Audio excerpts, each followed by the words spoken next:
पाकिस्तान में इस वक्त हड़कंप मचा हुआ है, हर शख्स हैरान है। इमरान खान परेशान है और बाजवा तो वाकई चिंता में है। दरअसल इस सारे बवाल की वजह है भारत के जेम्स बॉन्ड कहे जाने वाले अजीत डोभाल की एक तस्वीर। जी हां, डोभाल की एक तस्वीर ने पाकिस्तान में सियासत का बवंडर उठा दिया है। उस तस्वीर को देखकर हर पाकिस्तानी के दिमाग में अजीत डोभाल का खौफ छाया हुआ है। आइए देखते हैं इस्लामाबाद में सर्जिकल स्ट्राइक।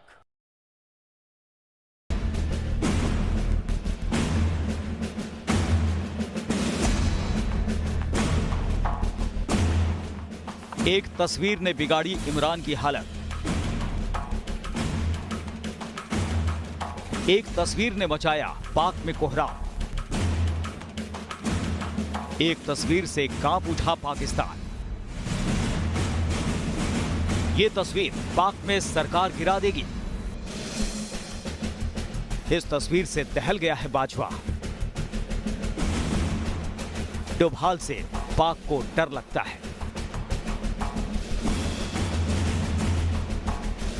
गौर से देख लीजिए, इंसान अगर काबिल हो और अपने फर्ज का पक्का, तो उसकी तस्वीर तक दुश्मन मुल्क में कोहराम मचा सकती है। पाकिस्तान में इस वक्त एनएसए अजीत डोभाल की इस तस्वीर ने तहलका मचा रखा है।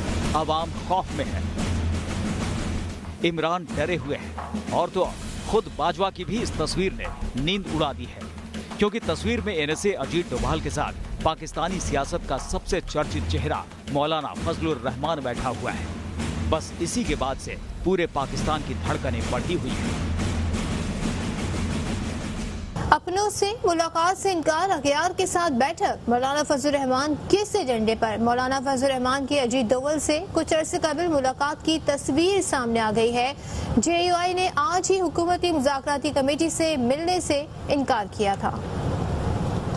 आपको ये तस्वीर हम दिखा रहे हैं जो कि मुलाकात की है मौलाना फजलुर रहमान की अजीत डोभाल से। कुछ अर्से कबल ये मुलाकात की तस्वीर सामने आई है, जबकि हुकूमती मुज़ाकराती कमेटी से मौलाना फजलुर रहमान ने मुलाकात करने से इनकार कर दिया था और इस हवाले से मौलाना का एजेंडा क्या है, इस पर सवालात उठने लगे। अब समझिए कि इस तस्वीर से पाकिस्तान में जलजला सा क्यों आ गया है। दरअसल ये वही मौलाना फजलुर रहमान है जो 31 अक्टूबर को इमरान खान की सरकार गिराने के लिए आज़ादी मार्च निकालने वाले हैं। मौलाना का दावा है कि वो अपने साथ कई लाख पाकिस्तानी लेकर इस्लामाबाद की सड़कों को जाम कर देंगे और वापस तभी लौटेंगे जब उनके हाथ में इमरान खान का इस्तीफा होगा। लेकिन इस तस्वीर के सामने आने के बाद अब पाकिस्तान को लग रहा है कि मौलाना तो बोहरा है। इमरान की सरकार गिराने के पीछे भारत के जेम्स बॉन्ड अजीत डोभाल का दिमाग है। तो अब चूंकि आपको पता है अजीत डोभाल बहुत ख़तरनाक आदमी है और नेशनल सिक्योरिटी एडवाइज़र है भारत का, और उसी ने ये सारा खेल खेला है मकबूजा कश्मीर अभी जो हालिया है। तो अब अजीत डोभाल की चूँकि मुलाकात हो चुकी है, मुलाकातें हो चुकी हैं मौलाना फजलुर रहमान साहब से। आपने तस्वीर भी देखी होगी, सोशल मीडिया पे बहुत ज़्यादा आ रही है। और अजीत डोभाल ने एक ऑर्गेनाइजेशन बनाई थी, तो उसकी वो बैठक थी जिसमें मौलाना फजलुर रहमान साहब भी हैं, जिनमें उलमाए हिंद के वहाँ पर रहनुमा भी हैं। और चूँकि ये पहले एक ही होते थे जुम्मयत उलमा हिंद, उसी में मौलाना के बुज़ुर्ग भी होते थे, मौलाना फजलुर रहमान के और दीगर भी, वो भी साथ बैठे हैं। तो अब वो अजीत डोभाल चूँकि रहा है एक जासूस, तो वो समझता है कि जो बातें वहाँ पर मौलाना फजलुर रहमान से हुई होंगी, जो राब्ते हुए, उससे भी वो समझता होगा सारी बात। तो अब उसने क्या किया है कि जनाब यहाँ से मौलाना ने काम उठाया हुआ इस्लामाबाद में एक यलगार का, तो हम बाहर भी हालात ख़राब कर देते हैं, यानी बॉर्डर पे भी, अंदर भी हालात इस तरह के तो बाहर भी। उससे हासिल क्या होगा? पाकिस्तान की स्टॉक एक्सचेंज नीचे जाएगी, इन्वेस्टमेंट नीचे जाएगी, फॉरेन इन्वेस्टमेंट का जो फ्लो है वो कम हो जाएगा। कि पता नहीं हो, एक तो वो देखेगा, एक बंदे ने पैसा लगाना है, वो कहेगा भाई एक तो अंदर अपोजिशन जो है शोर मचा रही है, पता नहीं क्या हालात हो जाएंगे। अभी अपोजिशन कह रही है हम लड़ाई कर देंगे, सब कुछ बंद है, तो भी थोड़ी देर रुक जाओ। और ऊपर से ये तो भारत ने भी जनाब जंग छेड़ने का माहौल बना दिया है, तो हो अभी रुक जाओ, अभी रुक जाओ। तो ये भी एक सोच हो सकती है। पाकिस्तान की सारी विपक्षी पार्टियां भी मौलाना के आज़ादी मार्च को अपना समर्थन दे चुकी है और इमरान सरकार की तो पहले ही इस आज़ादी मार्च से सांस उखड़ी हुई थी। अब तो मामला गंभीर से बेहद संगीन हो गया है। पाक फौज की हालत तो और भी खराब है। उन्हें तो ऐसा लग रहा है जैसे इस्लामाबाद में भारत ने सर्जिकल स्ट्राइक ही कर दी हो। डोभाल वैसे भी 7 साल पाकिस्तान में रहकर जासूसी कर चुके हैं, लेकिन अब तो डोभाल की एक तस्वीर ने ही पूरा पाकिस्तान हिला डाला है। मौलाना फजलुर रहमान की मुलाकात हुई और वहाँ पर मौलाना मदनी भी मौजूद थे। और मौलाना मदनी जो है वो जमीयत उलमा इस्लाम हिंद के वो कारीगर हैं उधर, और इधर जो हैं वो मौलाना फजलुर रहमान साहब हैं। और दरमियान में कौन बैठा हुआ है, जो सोशल मीडिया पे तस्वीर आई है वो अजीत की है। और अजीत कौन है, जो ये कहता है कि पाकिस्तान के अंदर मैं मुख्तलिफ ग्रुपों के अंदर पैसे तकसीम करके पाकिस्तान के अंदर खराबी पैदा करूंगा। तो फिर मुझे तो नजर ये आता है कि पाकिस्तान के लिए तो खराबी पैदा करने के लिए जो इन्होंने शुरू कर दिया है, और उधर FATF का जो अमल शुरू हो रहा है वो आपके सामने है। इस तस्वीर के सामने आने के बाद थर थर कांपते पाकिस्तान में सवालों का बवंडर उठ खड़ा हुआ है, और हर एक सवाल पाकिस्तान के 4-4 टुकड़े करने की ताकत रखता है। सवाल ये कि क्या मौलाना फजलुर रहमान के धरने के पीछे अजीत डोभाल का हाथ है? क्या भारतीय खुफिया एजेंसी अब पाकिस्तान की राजनीति तक में घुस चुकी है? क्या भारत इमरान खान की सरकार गिराने वाला है? क्या पाकिस्तान की राजनीति का एजेंडा अब भारत सेट करता है? जी हाँ, इन्हीं सवालों के भंवर में पाकिस्तान डूब उतर रहा है, क्योंकि तस्वीर में मुस्कुराते हुए मौलाना फजलुर रहमान अजीत डोभाल के साथ बैठे हुए हैं। उनके साथ में जमीयत उलेमाए हिंद के मौलाना महमूद मदनी भी बैठे हुए हैं। इसीलिए इस तस्वीर के सामने आने के बाद से पाकिस्तान में मौलाना फजलू को इंडिया का एजेंट बताया जा रहा है। आपको बताएंगे कि ये तस्वीर कब और कहां ली गई, लेकिन उससे पहले सुनिए कि इस तस्वीर ने कैसे पाकिस्तान में मौलाना फजलुर रहमान का गणित बिगाड़ कर रख दिया है। देखें, मौलाना साहब को मीडिया ने ज्यादा हवा दे दी है। मौलाना के गुब्बारे में बहुत हवा भर गई है। ये 10 mg का गुब्बारा था जिसमें की हवा भर गई है, और ये फटने जा रहा है। और ये फटेगा, और इस बुरे तरीके से फटेगा कि लोग याद रखेंगे कि ये गुब्बारा फट गया था। जिस तस्वीर ने पाकिस्तान की नींद उड़ा रखी है, असल में वो साल 2013 की है, जब विवेकानंद इंटरनेशनल फाउंडेशन के एक कार्यक्रम में मौलाना फजलुर रहमान को बुलाया गया था। इस सेमिनार की अध्यक्षता खुद अजीत डोभाल कर रहे थे, और इसी दौरान 17 दिसंबर 2013 को ये तस्वीर खींची गई थी। लेकिन अब करीब 6 साल के बाद सामने आई इस तस्वीर ने पाकिस्तान की जड़ें हिलाकर रख दी है। जाहिर है, भारत किसी मुल्क के अंदरूनी मसलों में दखल देने की नीति नहीं रखता है, और पाकिस्तान का ये डर बेबुनियाद है।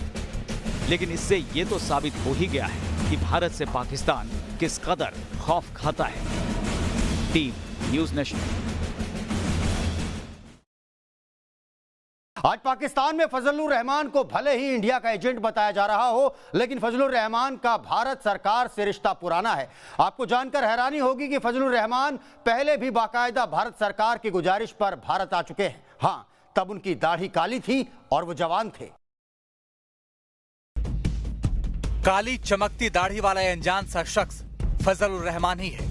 वही फजलुर रहमान जिसने कुछ साल पहले अपने धरनों से पाकिस्तान की नवाज शरीफ की हुकूमत की नाक में दम किया था, और अब इमरान खान उनके निशाने पर है। मौलाना फजलुर रहमान की ये जवानी की तस्वीरें साल 1995 की, जब वो भारत में तत्कालीन प्रधानमंत्री पीवी नरसिम्हा राव के बुलावे पर आए थे।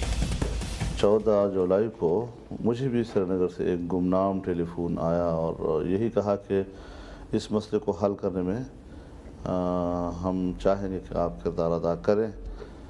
तो मैंने उनसे कहा कि मैंने आपसे अपील की है कि आप उनको रिहा कर दें। तो उस पर उन्होंने कहा कि बहरहाल हमारे मुतालबात हैं। तो हमने कहा कि कम से कम आप इस पर ज़रा गौर करें, और अभी जो आपने अल्टीमेटम दिया उसमें ज़रा मोहलत दें मज़ीद। तो उन्होंने कहा हम इस पर मशवरा कर सकते हैं। दरअसल साल 1995 में कश्मीर में घूमने आए 6 विदेशी नागरिकों को आतंकियों ने अगवा कर लिया था, और उन्हें छुड़ाने के लिए ही मौलाना फजलुर रहमान को भारत सरकार ने मध्यस्थता के लिए बुलवाया था। ये और बात है कि मौलाना की वो कोशिश कामयाब नहीं हुई थी, लेकिन उस बात को 24 साल बीत चुके हैं, और अब 24 साल बाद पाकिस्तान मौलाना फजलुर रहमान को भारत का एजेंट बता रहा है। अब सवाल ये उठता है कि इस तस्वीर को पाकिस्तान में वायरल किया किसने? कौन है वो जिसे मौलाना फजलुर रहमान की तस्वीर वायरल करने का फायदा हो सकता है? देखें, हमारा मसला और उनका मसला मुख्तलिफ है। इस वक्त पाकिस्तान की सरहदों को ख़तरनाक हद तक चैलेंज है। ऑलमोस्ट अनडिक्लेयर वॉर शुरू हो चुकी है, तो खामोश तमाशाई नहीं बना जा सकता। मैं एक जंग देख रहा हूं जिसको शायद अदारे नहीं देख रहे। ऐसे आलम में मैंने मौलाना फजलुर रहमान को मशवरा दिया और मैं आज भी समझता हूं कि ये वक्त नहीं है और मौलाना फजलुर रहमान पहली दफ़ा सियासी पार्टियों को लीड करने जा रहे हैं और अभी तक मैं पुरुमीद हूं कल बेहतर फैसला आएगा। अगर बेहतर फैसला नहीं आया तो कानून अपनी जगह लेगा। जानकारों की माने तो मुमकिन है कि मौलाना के धरने से घबराई इमरान सरकार ने ही मौलाना फजलू की ये तस्वीर वायरल की हो ताकि उनकी विश्वसनीयता पर सवाल उठ जाएं और कम से कम लोग उनके धरने में शरीक हों। दरअसल पाकिस्तान सरकार को आशंका है कि फजलुर रहमान के धरने में कम से कम 5 से 10 लाख लोग तो जरूर आएंगे। यानी मौलाना पूरी ताकत के साथ इमरान खान की सरकार गिराने का इरादा लेकर आ रहे हैं। ऐसे में मुमकिन है कि इसी से घबराकर इमरान सरकार ने मौलाना की फोटो वायरल कर उन पर दबाव बनाने की कोशिश की हो। मौलाना फजलुर रहमान साहब कहते हैं कि कश्मीर, एक तो कश्मीर का इल्ज़ाम लगाते हैं कि कश्मीर बेच दिया है और कश्मीर का मामला बड़ा खराब हो गया है।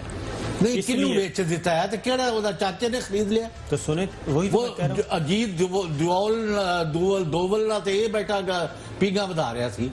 अजीत दोवल के साथ पाकिस्तान की किसी पार्टी के लीडर की 5 साल पुरानी है या 75 साल पुरानी है, तस्वीर का मतलब क्या है? वो कहता मैं पाकिस्तान तोड़ना चाहता हूँ, मैं पाकिस्तान को ये करूंगा, पाकिस्तान को हिस्से बखरे करना मेरा मकसद है।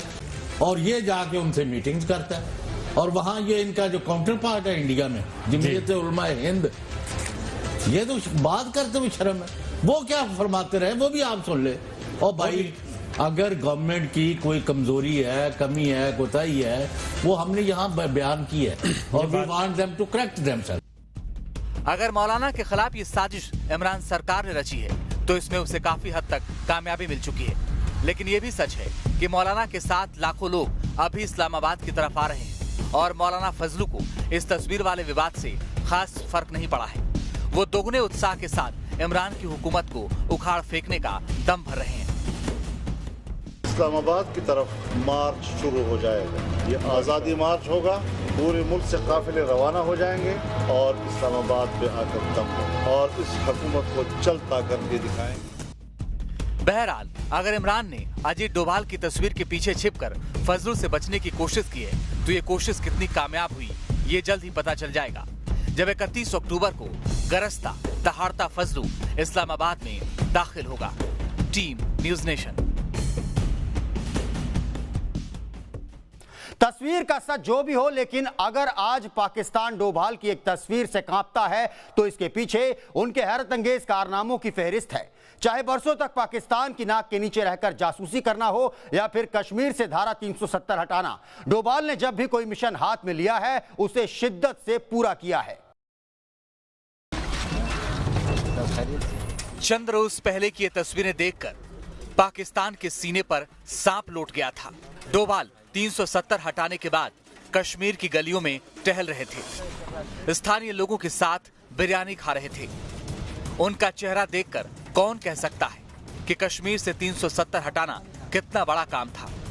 यही है अजीत डोभाल का वो अंदाज जो उन्हें बाकी नौकरशाहों से अलग करता है और जिससे पाकिस्तान जैसा दुश्मन खौफ खाता है। लेकिन डोभाल को रुतबा ऐसे ही हासिल नहीं हुआ। इसके लिए डोभाल न जाने कितनी बार अग्नि परीक्षाओं से गुजरे हैं। जी हाँ, कम से कम लोग जानते हैं कि कश्मीर से 370 हटाने में अहम भूमिका निभाने वाले डोभाल ने सिक्किम के विलय में भी बेहद अहम किरदार निभाया था। साल 1970 ये वो दौर था जब सिक्किम भारत का हिस्सा नहीं था। सिक्किम तब भारत का प्रोटेक्टोरेट था। प्रोटेक्टोरेट का मतलब सिक्किम आजाद था और वहां उसका कानून चलता था। वहां राजशाही थी और सिक्किम का राजा खुद को भारत का एक आजाद मुल्क मानता था। सिक्किम की भौगोलिक स्थिति कुछ ऐसी है कि भारत सिक्किम को खुद से अलग होने नहीं दे सकता था। एक तरफ चीन सिक्किम की तरफ आंखें गड़ा बैठा था तो दूसरी तरफ सिक्किम के राजा ने एक अमेरिकी महिला से शादी कर ली थी जिसे पूरी दुनिया CIA के एजेंट बता रही थी। इस मुश्किल वक्त में भारत को कुछ तो करना ही था।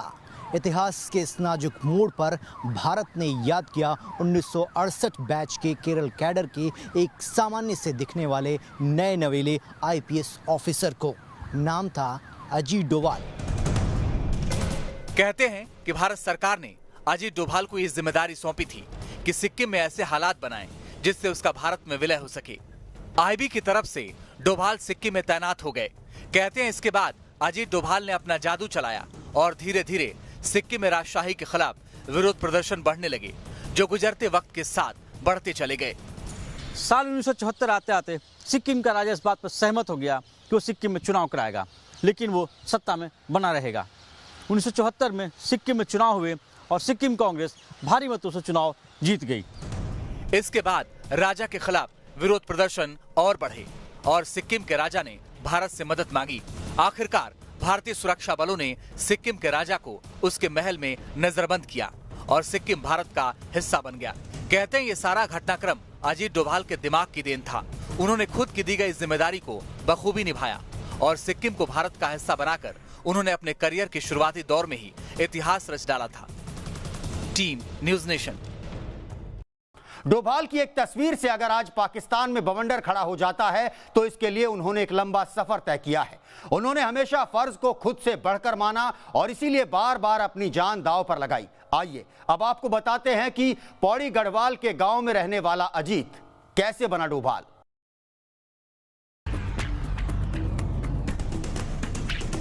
कहते हैं कि हर इंसान इसी ख्वाहिश के साथ जीता है कि कम से कम एक बार वो इतिहास जरूर रच दे। एक बार वो देश के लिए कुछ ऐसा कर गुजरे कि मातृभूमि का ऋण चुक जाए।